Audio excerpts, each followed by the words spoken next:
Japan has 8 tiny money habits that can help you end this year with more money than you would have kept without them. Not by earning more, not by living like a monk. These habits help you keep more of the money you already earn. They make waste obvious, impulse spending slower, and emotional purchases much harder to excuse. And that is how ordinary income starts turning into wealth that actually stays. Today I'll show you 8 Japanese money habits, from kakeibo to modanai to kaizen, that can help you spend less, save more, and build real financial strength over time. And the first one only needs a notebook, which is almost insulting considering how much money people lose while looking for a smarter app. The first habit is kakeibo.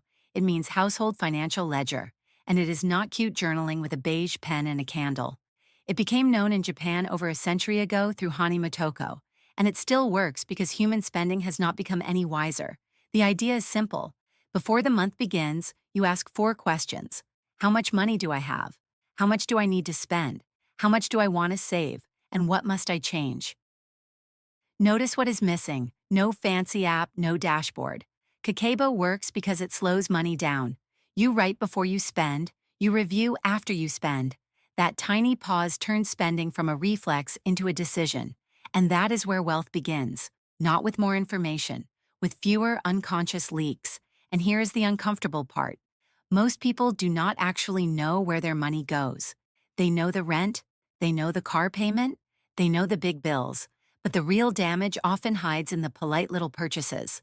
The $9 lunch upgrade, the $18 quick order, the $27 beauty restock that was somehow not urgent until Instagram made it urgent. Do that a few times a week and suddenly you have not treated yourself. You have quietly built a second rent payment out of tiny moments you barely remember. That is why kakeibo feels almost rude. It does not ask, "Can you afford this?" It asks, "Are you awake while spending it?" The second habit is modanai. It roughly means, "What a waste," but not in the dramatic way your aunt says it when someone declines dessert. Modanai is deeper. It is the feeling that something still has value, and throwing it away is almost disrespectful. Food, clothes, time, money, energy, all of it. Modanai asks one brutal question: am I wasting value that I already paid for? That question alone can save a household hundreds per month, not by suffering, by using what is already there. Very radical, apparently. But waste is only half the problem. The other half is letting too many things into your life in the first place. The next Japanese habit is where money and clutter meet. It is called danshari. It is often described through 3 ideas. Dan, refuse unnecessary things. Sha, discard what no longer serves you. Re, detach from the emotional grip of possessions. Now, this is not minimalism as a personality disorder. We are not trying to live in an empty white room with one wooden spoon and a judgmental plant. Danshari is financial protection, because the cheapest item is not the one on sale. It is the one you never buy.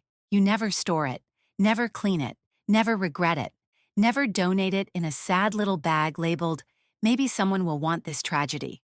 Before buying, ask, will this improve my actual life? Or is it just a souvenir from a mood? Because many purchases are not purchases. They are emotional screenshots. You were tired. You were bored. You wanted to feel like a woman who has her life together and owns matching containers. Darling, the containers are not the problem. The fantasy is. But now we get to the habit that makes modern spending so dangerous. Because in the West, money no longer feels like money. It feels like a tap, a swipe, a password, and then a slightly depressing email receipt. The fourth habit is Genkin Kanri, managing money with cash, or at least making money visible. Japan has long had a strong relationship with cash, even as cashless payments rise. So no, Japan is not frozen in time. The point is not cash nostalgia. The point is visibility. When money is visible, spending becomes physical. You feel it leave. A card says, beep. Cash says, there goes dinner, and apps are even worse. They turn spending into a tiny finger movement. Tap, gone, tap, gone, tap. Congratulations, you have financed a lifestyle you barely remember enjoying. You do not need to use cash for everything. But use visibility, separate accounts, weekly spending limits, a physical envelope, a note in your wallet, anything that makes money harder to ignore. Invisible money leaks faster. Visible money gets respect. Let me make this painfully clear. If invisible spending costs you just $14 a day, that does not sound dramatic. That is a lunch upgrade, a delivery fee, a coffee, and a little pastry that looked emotionally necessary. But $14 a day is $98 a week. That is about $425 a month.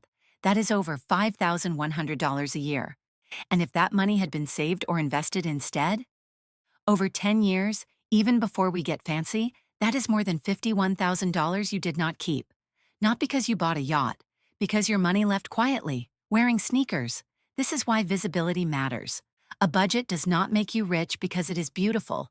It makes you richer because it catches the leak while it is still small enough to shame. I once knew a woman who made good money, not millionaire money, but the kind of money where everyone assumes you must be fine. She had nice shoes, good skincare, a beautiful apartment, and a bank account that looked personally offended every month. She was not irresponsible. She was exhausted. That was the real bill. Every hard day ended with a little purchase. Delivery because she deserved rest, a sweater because she needed comfort, a candle because apparently emotional stability is now available in sandalwood. None of it looked dangerous. That was the trap. Her spending did not feel like spending. It felt like recovery. And that is exactly where the next Japanese habit becomes powerful. The fifth habit is gammon. It means patience, endurance, self-control. And financially, it is devastatingly useful because modern spending is built on the opposite idea. Want it? Have it now. Feel sad? Buy it now. See someone else wearing it? Add to cart before your self-respect returns. Gammon is the pause between desire and action. It is not deprivation. It is dignity. So give desire a little inconvenience. When you want something non-essential, wait 48 hours, not forever. Just long enough for the emotional perfume to evaporate. Because desire has a smell, darling, and sometimes it smells exactly like insecurity in a designer bottle. If you still want it later, plan for it. If you forget about it, it was never desire. It was noise.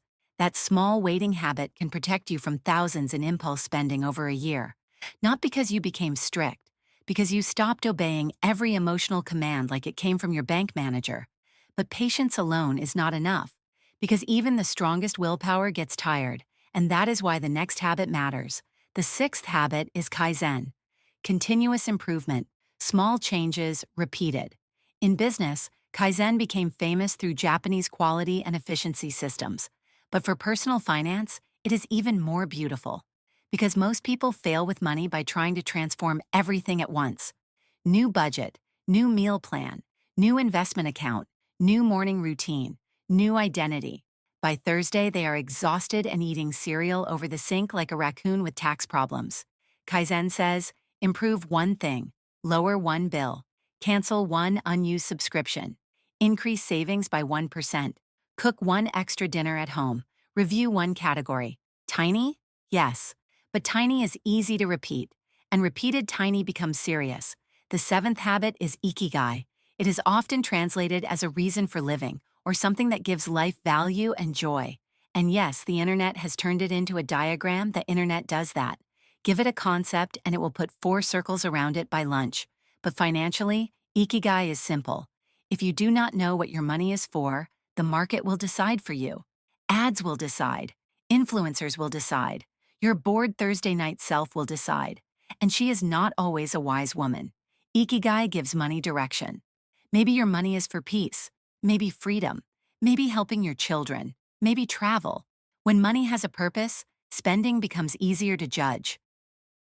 Does this support the life I actually want? Or does it only decorate the anxiety I already have? That question changes everything. The eighth habit is kansha, gratitude, appreciation. And before you roll your eyes, no, I am not asking you to whisper affirmations to your bank card. Kansha matters because gratitude weakens comparison. And comparison is one of the most expensive emotions on earth. You see someone's kitchen renovation, someone's vacation, someone's handbag, someone's casual little birthday dinner that costs what a normal person spends on dental work. Suddenly your own life feels smaller, so you spend to catch up with a life you do not even know is real. Comparison is expensive because it sells you a problem you did not have 5 minutes ago. Gratitude interrupts that. It says, what do I already have? What is already working? What am I trying to prove? A grateful person can still enjoy luxury, but she does not need luxury to repair her self-worth. That is the difference. One buys from pleasure, the other buys from panic. So here is the practical reset. Tonight, take one notebook, write down 3 things. First, where did my money leak this month? Second, what did I buy because I was tired, bored, insecure, or rushed? Third, what do I already own that I could use, repair, eat, sell, or appreciate? That is Kakebo, Madanai, Danshari, Gammon, Kaizen, Ikigai, and Kansha working together. Not as a checklist, as a different relationship with money. Money stops being chaos. It becomes a tool. And my dear, the goal is not to live like a monk. The goal is to stop financing a life you did not consciously choose. Because wealth is not always built in dramatic moves. Sometimes it begins with the tiny moment where you stop. You pause before buying. You use what you already paid for. You cancel what quietly drains you. You give your money a purpose before the world gives it a shopping cart. Do that long enough, and ordinary income starts behaving differently. More of it stays. More of it grows. More of it belongs to your future instead of your impulses. That is the quiet power of Japanese money habits. Tiny habits, massive difference. And quiet power, darling, is still power.